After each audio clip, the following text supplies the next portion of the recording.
thanks for coming down this afternoon. It's my great pleasure to welcome Dale Robertson to UWA to give our talk this afternoon. Dale's a hydrologist from USGS, so that's US Geological Survey, where he works at the Water and Centre in Madison. He's got a PhD and a master's in oceanography and limnology, and has even had a stint here at UWA, maybe 30 odd years ago, in environmental engineering, where he was a postdoc working on modeling of lakes and trying to understand the dynamics of lakes and eutrophication, physical drivers of lake ecosystem. He's now working on a range of projects in the US around the Great Lakes and on the Mississippi and so on, doing catchment modeling, lake modeling, and so it's a great pleasure that he's able to join us all the way down here in Perth. He's come via Brisbane, spent a couple of weeks at Australian Rivers Institute with David Hamilton, via Darwin for the Society for Ecological Restoration, where I believe you caught a nice big shark on your day off. And now, yeah, we're thankful that he's been able to come and just make some time for us in UWA here, and we're keen to learn a little bit more about some of the modelling he's been doing on Green Lake, which is a really fascinating system in Wisconsin. So with that, over to you, and just also highlight that we've got a little bit of time after the seminar for questions, but also for networking with some nibbles and lunch afterwards. So hopefully you can stick around after the talk if you like. Thank you. Yeah, it's been a long time since I've been here. And the talk I want to talk about today is really sort of an extension of the stuff I started 30 years ago. I started off looking at the physics of lakes, and this actually sort of comes back to a lot of the physics and what's driving a lot of these kind of things. Before I get into this, I wanted to mention a couple of the co-authors. Most of them you don't know, but as Matt said, David Hamilton is one of the co-authors. I've been working with him quite extensively. He was also out of CWR, and Robert Ladwig, who's been involved with GLEON, and he was here a few years ago as part of the GLEON conference. But today what I want to talk about specifically is a lake that's from Wisconsin. And I'm gonna lose my control here, I think. Oh, sorry, no, I'm jumping ahead. What I want to talk about is a lake that's located in Wisconsin, the center part of the United States. If you look up in here, here's the US. This lake is a little bit north of Chicago. This lake is primarily in an agricultural area. If you look at the watershed, this lake colors all agricultural land, except for this area here, which is a city. So it's pretty developed around it. The lake is about 12, 13 kilometers long. It is the deepest natural lake in the state of Wisconsin at about 70 meters, give or take a little bit. And with that, because it is completely agriculture and so forth, people have been worried about the water quality of the lake. And because it's so deep, it is always one of the ones that the scientists like to go back to and see how things are changing. Now, we started monitoring the lake actually about 1905, but the USGS, my group, started monitoring in 2004. And one of the real unusual things about the water quality of the lake is this. This is the dissolved temperature from the top to the bottom. And usually when the oxygen runs out, it's not too unusual that it runs out near the bottom. You see that in lakes across the country. But what really makes this thing different is this drop. This is right about the thermocline depth, and the oxygen starts to be consumed as the summer goes on. And in this particular year, I don't have oh, here it is. It went below 1 milligram per liter. So it almost went anoxic. It was that bad. Now, this is what we refer to as, let's see if it'll pop up. There it goes. Just be a little careful. This is what we refer to as, yeah, a metalimnetic oxygen minimum, or just MOM. So you'll hear me refer to it a few different ways, but this is really unusual, and this really concerned the people around the lake. In Wisconsin, they have something in their statute saying they don't want oxygen concentrations in lake to drop below 5, which doesn't make sense because usually you get that at the bottom. But this one, since it wasn't the bottom, wasn't the top, they still list it as, okay. Okay, so this is just a list of a bunch of lakes in Wisconsin that they listed as impaired. In this particular lake, Green Lake, which is down here a little bit, they listed it as impaired for dissolved oxygen.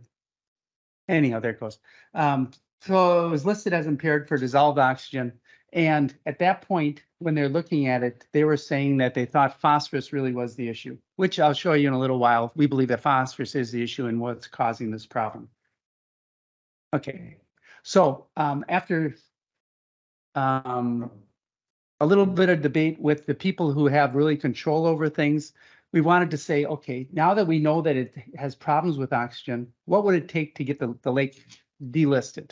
What would we have to change the lake to so that it would no longer be listed as impaired? Seems to be working now, man. What we decided was that this dropping below 5 milligrams per liter was bad, but it could happen on the real unusual years. So the idea was that if we can get it so it only drops below that 1 in 5 years, or 1 in 4 years, it only went below that 70 or 25% of the time, that was okay. But right now it's 100% of the time. So we wanted to find out what it would take so it wouldn't do this anymore. Things work a lot better. So the main goals of this study are, first of all, to determine what were the causes of this metalimnetic oxygen minimum and what can be done to prevent it. To do this, first of all, we had data from that goes back a long time. So we wanted to see, was it really getting any worse? Was this something that's been there forever? If it was there forever, we probably wouldn't be able to do anything about it. But if it's gotten worse, then we can do something. We also want to determine sort of what causes these. And to do this, we wanted to combine the sampling, which we've been doing a lot of. We've been doing this monthly for 2004 and even going back further. And we wanted to mix that together with some of the models. And for the people here, I'll be using GLM-AED, trying to figure out what were the processes leading up to these problems. And then if I could really model this and believe the models, then we could go back and say, what can we do to get rid of these problems? So this is a very management-driven project. Secondarily, what we wanted to do is, if we could really understand this, we wanted to go back and say, okay, what is really the relative importance of these factors? And if we had that, then we can go in and say, what's driving what we've seen in the last 10, 15 years, and what's causing this long-term change through time.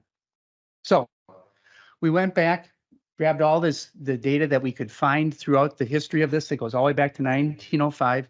And if anybody really follows limnology, at least in the United States, it actually started in Wisconsin. It's a group that I did as I worked as a graduate student.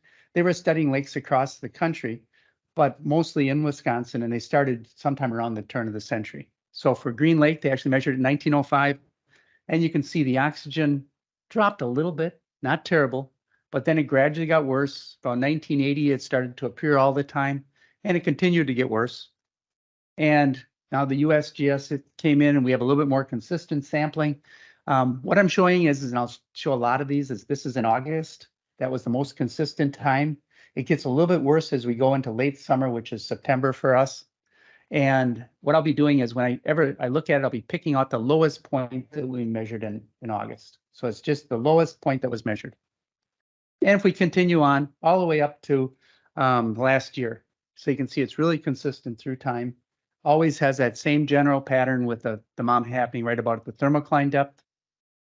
And so now if we take those really low points and we look at that, we can see that they're hovering between 6 and 8, a little bit of a depression, stayed that way to about the 1970s, early 1980s, then it dropped a lot.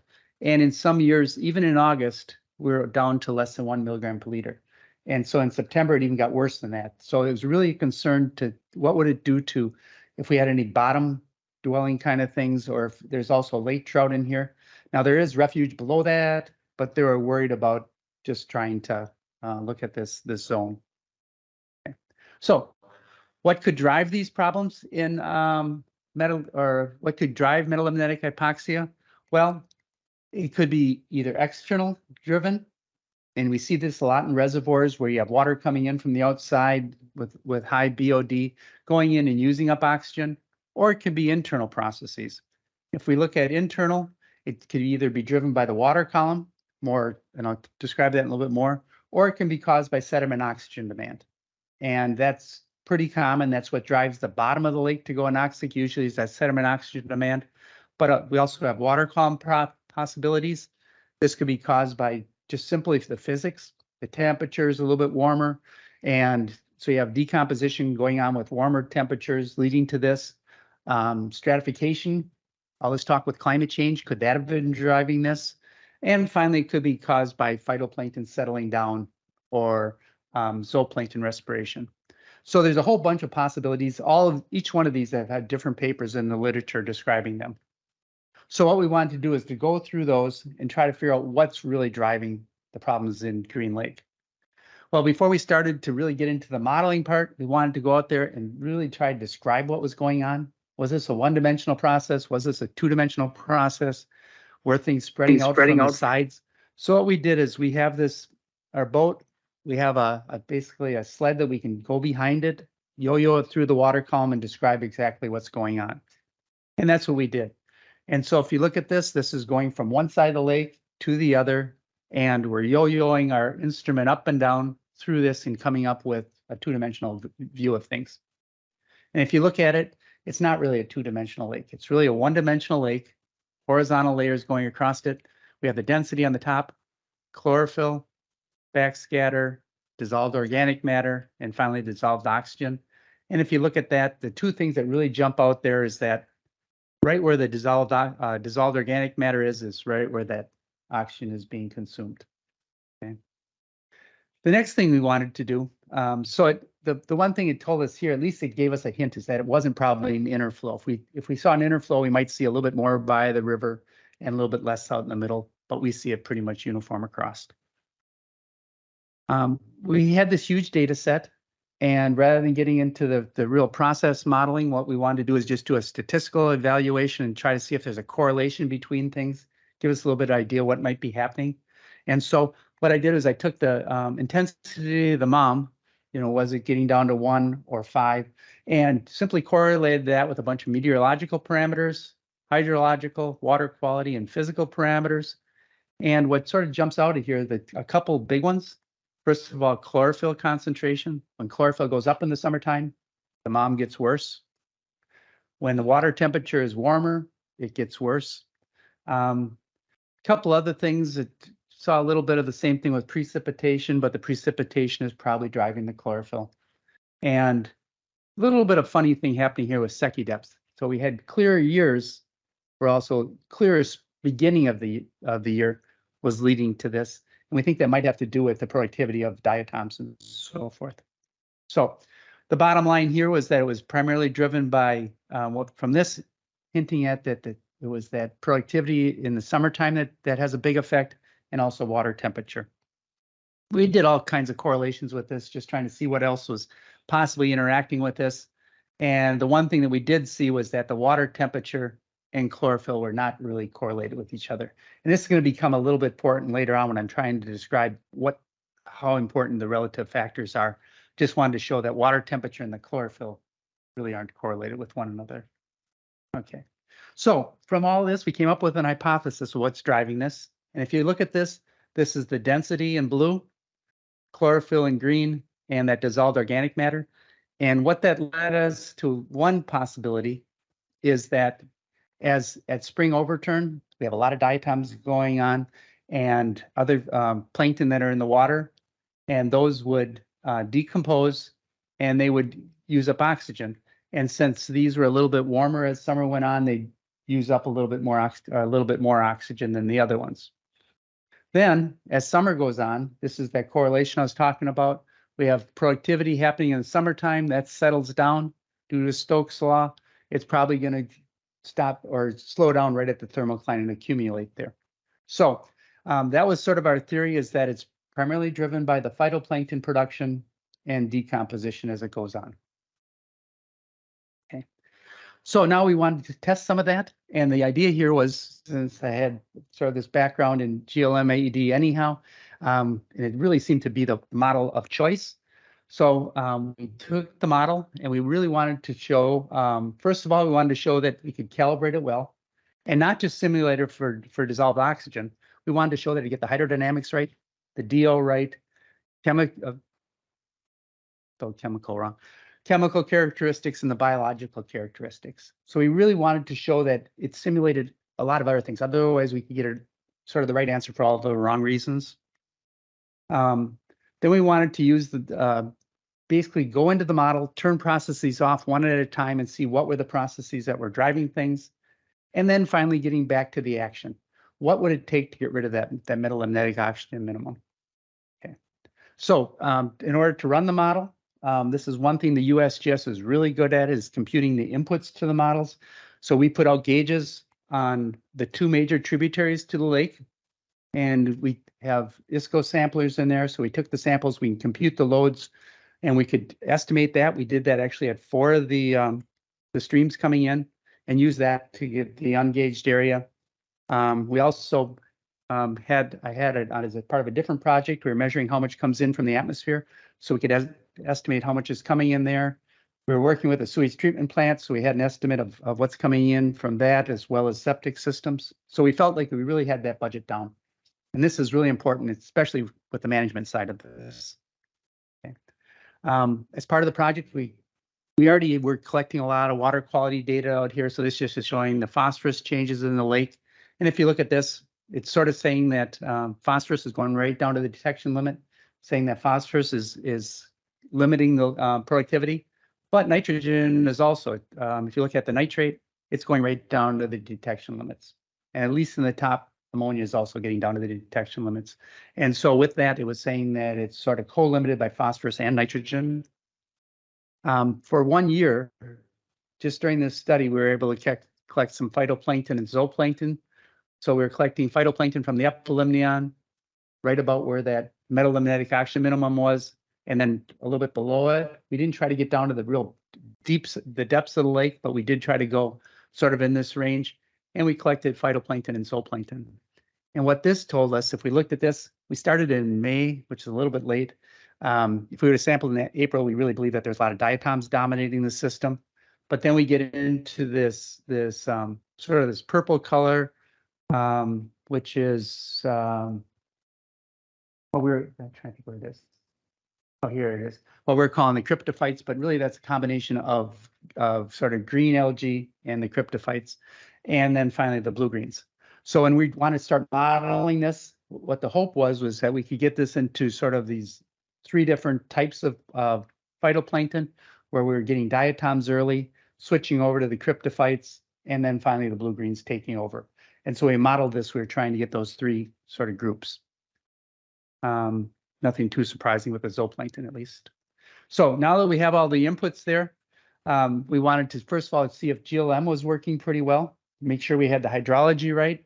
So if you look at this we had all those gauges in, we knew what the precipitation is. Overall, it worked very well.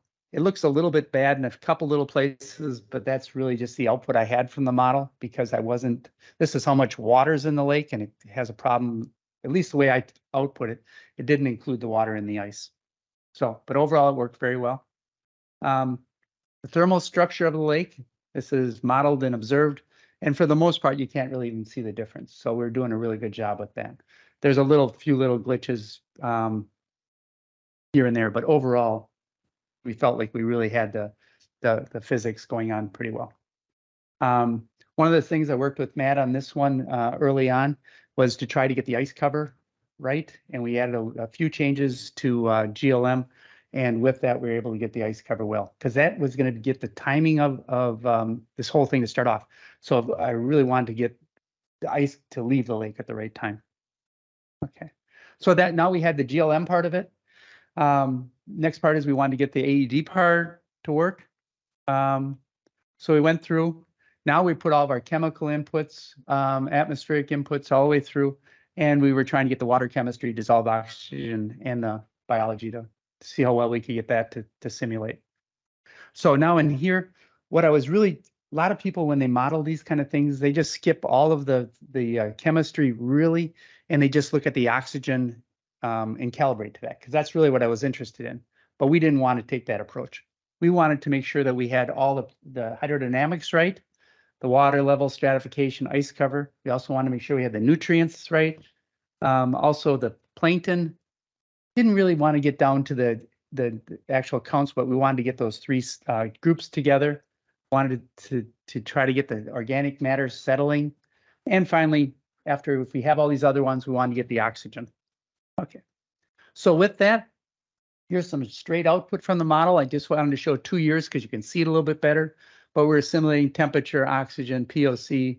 So we're looking at carbon, nitrogen, phosphorus, and all of those.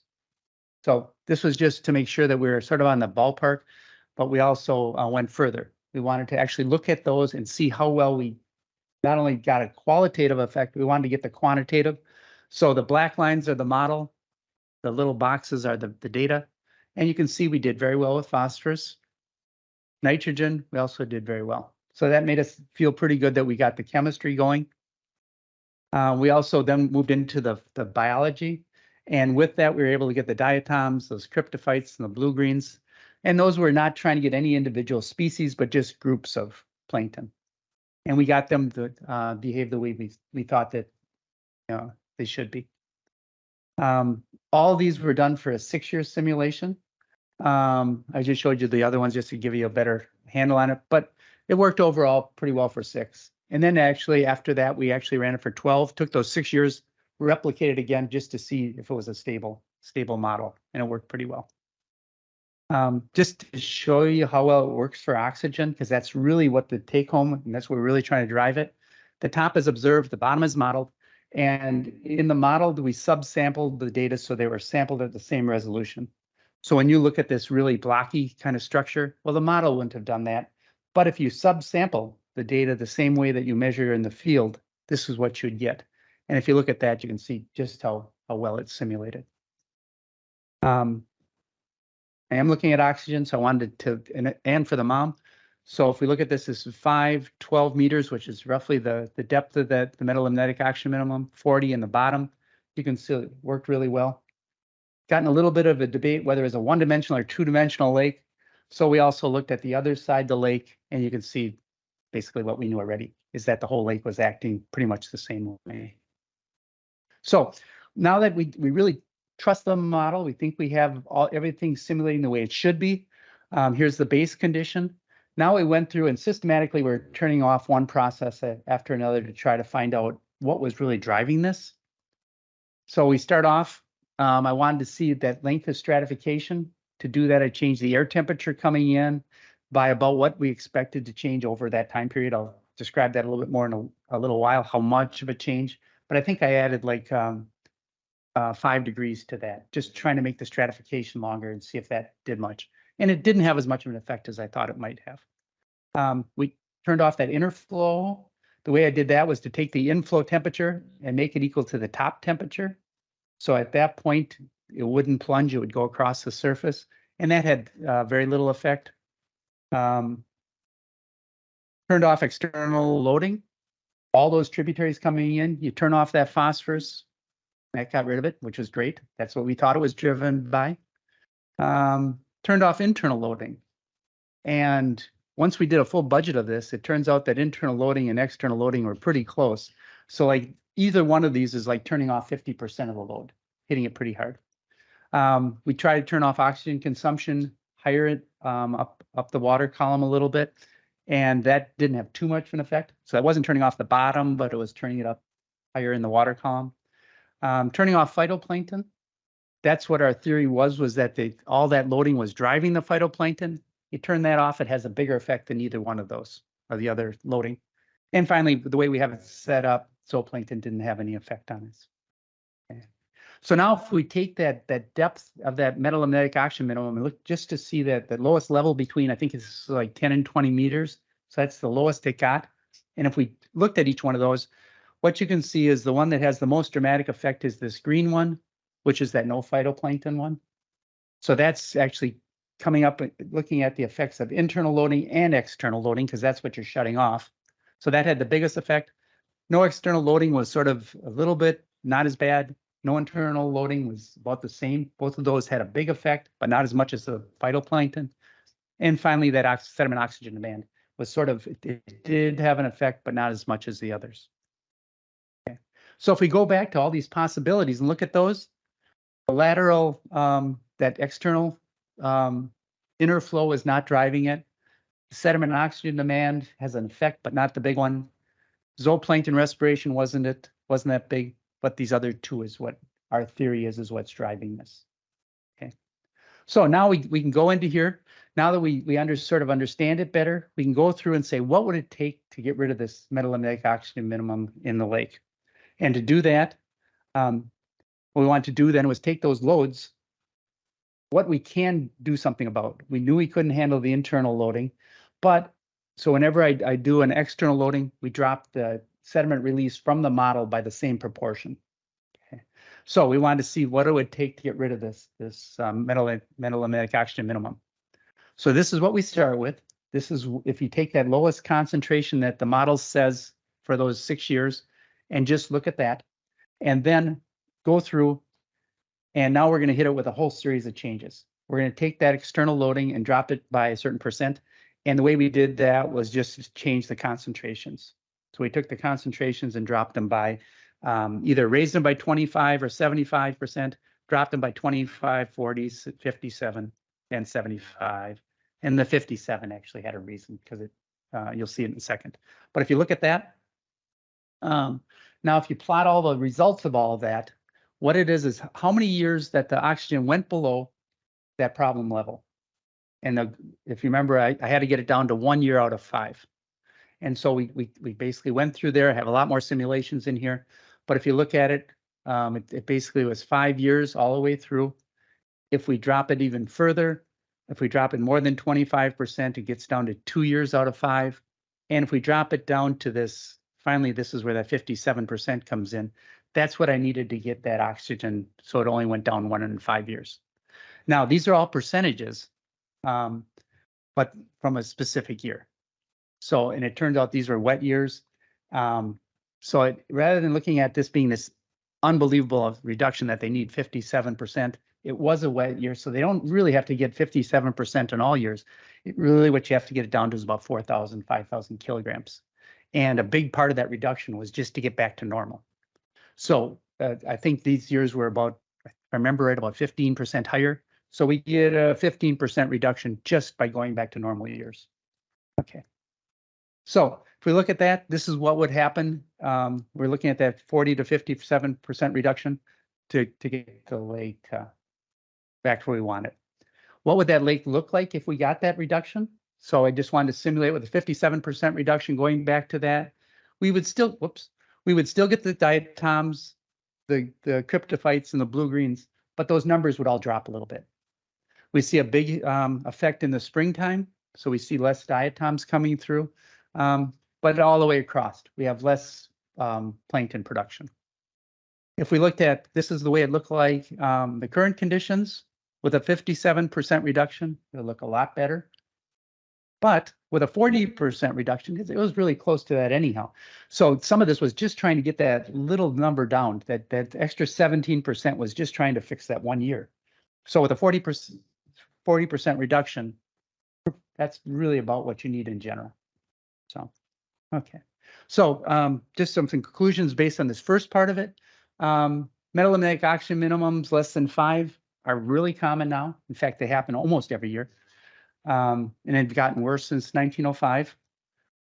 Based on all the modeling, we believe that it's driven by phytoplankton productivity, which is driven by both external and internal loading.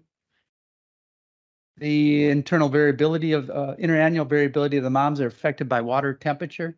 This is not so much the modeling part, but the statistical parts was saying that length of stratification coming in, that's more theoretical. And to reduce the bottom line for the management side is that if we get it down to 1 out of 5 years, we need about a 40 to 57% reduction from the years we measured. So the whole goal is for them to go out there now, implement actions in the watershed to get the loads down to where we're talking. Okay. So now what I want to do is go into a sort of a second part of this, and that's really trying to say what causes this interannual variability. We know that the model was saying, what are the major factors, but we wanted to look at those and say, okay, what is the, what's driving that variability from year to year in the last 10 years? And then what's causing it to get worse since all the way back to 1905. So if we go back to all that, everything I talked about, it's really driven by 4 main factors. First of all, it's that epilimnetic productivity, showing you that the phytoplankton was driving it. Also, there's a variability in water temperature. That's what the statistics were telling us. Then, as we go into long-term changes, we know that it's driven by overall changes in lake productivity. The lake has changed a lot from over time. It used to be an oligotrophic lake. Now it's a mesotrophic lake. And that's changed not only the productivity, but also the internal loading. And finally, the length of stratification. Climate change probably has an effect. We weren't able to really show it too much, but we wanted to look at that. So now if we look at that, first of all, we wanted to quantify how much of a change has there really been over this time period. So this is the graph I was showing you before. If we look at in the recent years, at least since 1980-ish, we've had a range of about 5 milligrams per liter. And if we look at the changes over time from the beginning, it's dropped by about 5. So what I want to do is to try to go through all these factors and divvy up what's causing these changes. What caused that 5 milligrams per liter variability in the recent years, and what's caused the long-term change. So the first one is that epilimnetic productivity, and we want to see what was driving, how important that was. And so what we did is we looked at all these years. We had about, I think there's like 24 years that we have all the data for that period, and simply plot up the summer chlorophyll concentrations versus that mom intent concentration. And by looking at that, we can get an idea of how much, on average, what would that change? And so if we look at the slope of that line, it's saying that if we look at that range in chlorophyll, that could explain 2.8 milligrams per liter. We're only trying to explain 5. So it's saying that that annual variability in summer productivity is probably driving about half of that. There's other noise around it, but on average, it would be about half of it. Then we wanted to look at that water temperature. Now this is weird because I'm not looking at the temperature in the mom. I'm looking at it a little bit below it. And that's sort of saying what the temperature was when the lake set up stratification. So when it set up, was it a warm year? Because the mom sort of was switching depths on me, and it was normally a thermocline temperature. So this was actually 20 meters. This is below it. And that's sort of saying, was it a warm year or was it a cool year? We plotted that up, look at the slopes, and it explained about 1.8 to 2.4. So if you look at that, it's about 50-50 between water temperature and chlorophyll, which explains the more recent changes. Okay, so that's what we're seeing in the last 15 years or so. Then we wanted to go back and say, what's causing this lake to get to this condition? What dropped it from the 8 down to an average of about 3? So we looked at that. First thing we thought, well, climate change is out there. We don't have the data to run the model back there. So we took a little bit different approach. Rather than trying, I probably could get the air temperature to drive the model, but I don't have the loads. I don't have a lot of other things. So what we wanted to do is just look at the length of stratification and see how it changed. And the theory here is to look at the air temperatures from a station very nearby. So this is April, May, and June, and this is the time when stratification sets up. And what we wanted to do is to try to see how much climate has sort of switched. So if we look at this and say, okay, what's the average temperature in April's back at the beginning of the record when I had data, and what it was more recently. And so you can see that in the earlier part of the record, in April it was about 5.8 degrees. Now it's about 7.47. So there's a warming of about 1.67 degrees. Okay. So how do we get that in terms of to a length of stratification?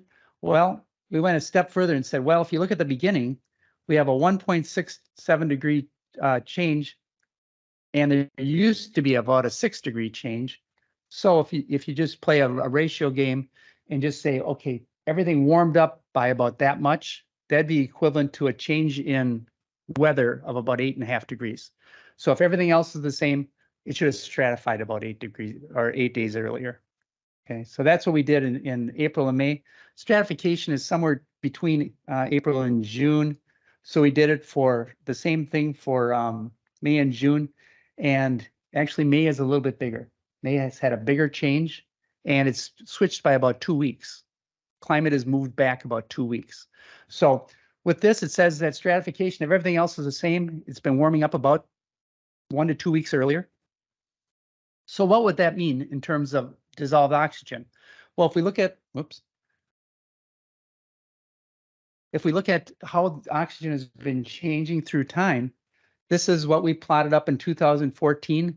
And so it's like taking that dot and just sliding it up the curve a little bit, because it would be, or sliding it down the curve, depending on which way you're looking at the climate change. And so if you look at all these possibilities, this is how fast oxygen drops. If we slide it down 1 to 2 weeks, what we'd get is a change of about 0.6 to 2.1 milligrams per liter, because of the stratification occurring earlier, and it's basically sliding it up and down that line. Okay. So now that was about 1.6 to maybe 2 out of the 5. So if we go here and say, okay, climate change was about 0.6 to 2.1. Now, if we throw everything else into the other possibilities, which would be productivity, internal loading, that would mean that would be somewhere between 2.9 and 4.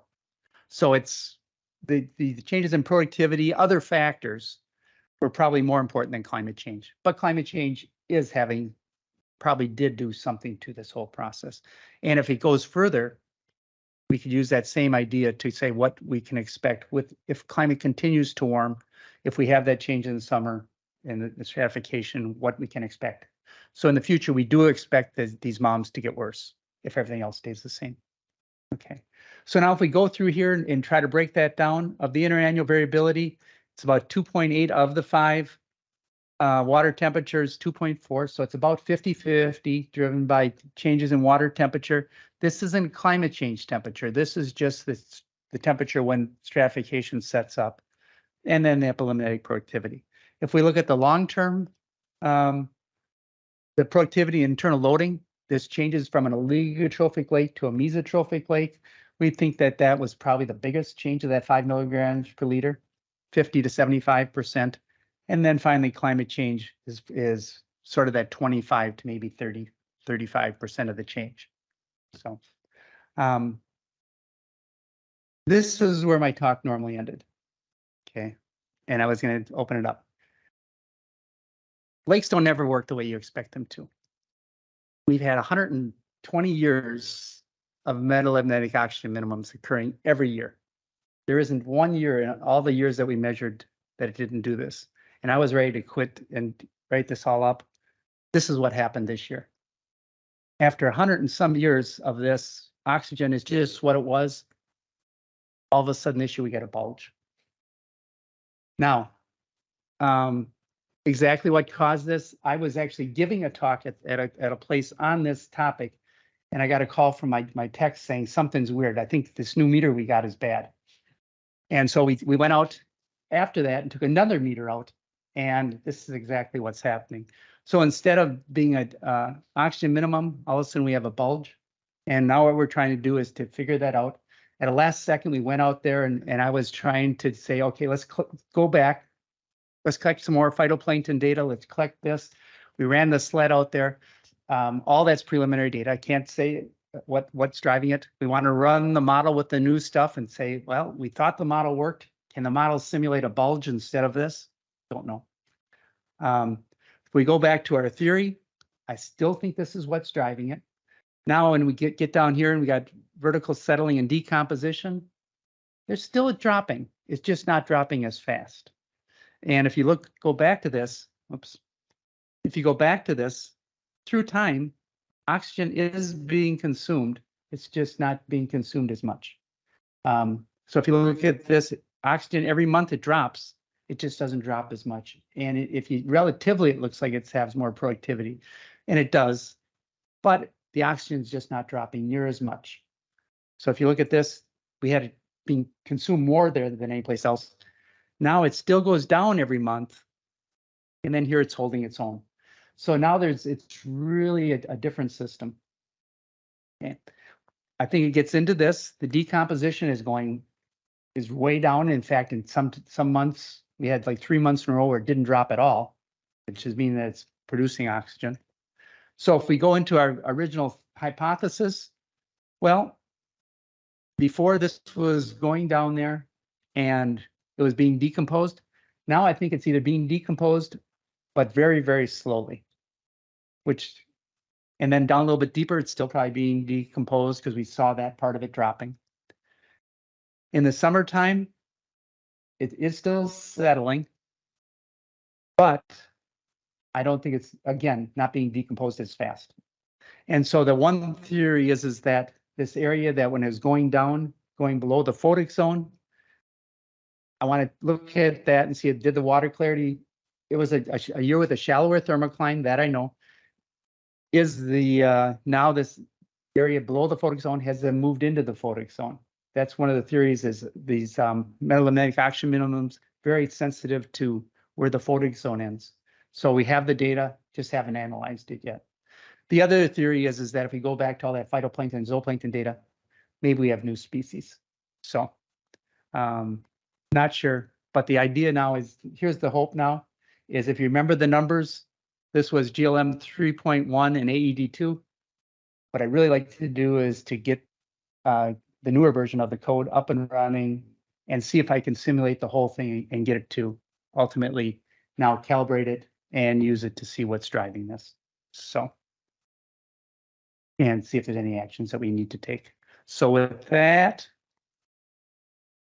now I can open it up for questions. Thank you very much, Dale. It's very interesting.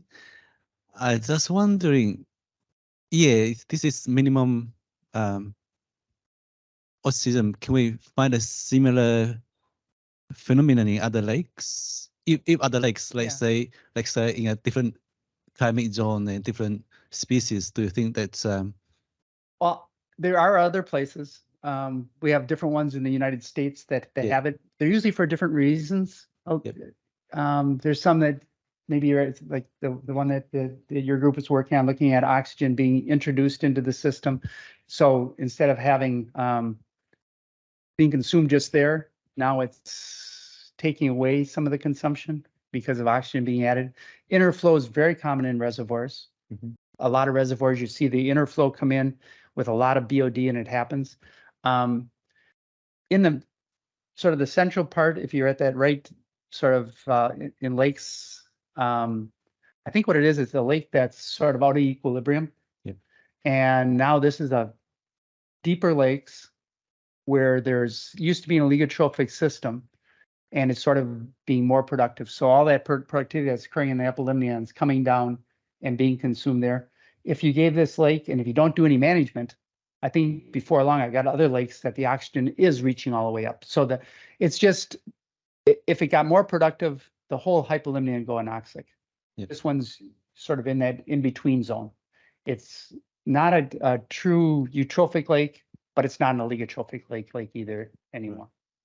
But with all that said, it'll be interesting to see what caused this 1 year, and whether that 1 year is sort of the anomaly or if it's switched to a new condition.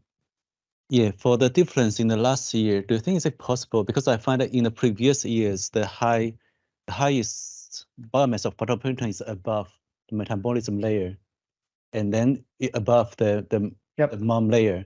But in the last year, the difference, do you think it might be because now the depths of the highest phytoplankton biomass might be below the metabolism, and so right, and that's that whole idea of that it's this that photic zone. If the photic zone was deeper, if it's a clear year and all the way through, now it's going to act like a greenhouse. Right. It's going to go like crazy. Before it was in the closet. Dark, everything dropped into the closet, and so I'm not going to go there. All right. Right. Thank you very much. Yes, I think that's a great name for a paper. Greenhouse or the closet. Yeah. I think the one thing though is whether, and that's what Matt and I've been talking about, is can we use the model to try to add these more years into it? Can we actually get to simulate what happens this year? Only the data's just been collected, and it's going to take a while to get all that. Usually takes a couple of years to get everything from all the other agencies into it, sort of run the model. But to get the code up and ready to go, that's the first step. So, I mean, you've sort of alluded to this, but it feels like maybe there's some sort of tipping point where you've been worried about nutrients for all these years, and now climate change has been in the background, and you've shown a bit of attribution of what you think climate change has done. But now it's like climate change is almost taking over eutrophication potentially by changing the thermal structure of the lake, which is reorganizing how all the biogeochemistry will play out. Yeah, the other thing with climate change, and you get into this, it's one of the issues with modeling in general, because yes, other things have changed. We are into some of the warmer years. It's not extremely warm, but it's warm enough that maybe it changed the species. And we've always had these species of phytoplankton and zooplankton. It'll be interesting to see if the species changed and whether the species changed because of a warming, or did they change because of, we had a couple dry years, and could that have did it? I don't think that would have drove it by itself, because we had dry years in the past and it always happened. So this is one of the things that modelers always hate. You calibrate your models, you get them to work for those conditions, and all of a sudden climate change pops in, if that's what it is, and you get new species. So all your parameters in your model may be for a system that you don't have anymore. So that's always a concern. Well, with that, I think we'll just say thank you very much for taking the time to come down and share the story with us. We really appreciate you coming and spending a couple of days with us here to talk through this. One last thing to this last year. When all of a sudden something like this pops up, it's great to have connections around the world.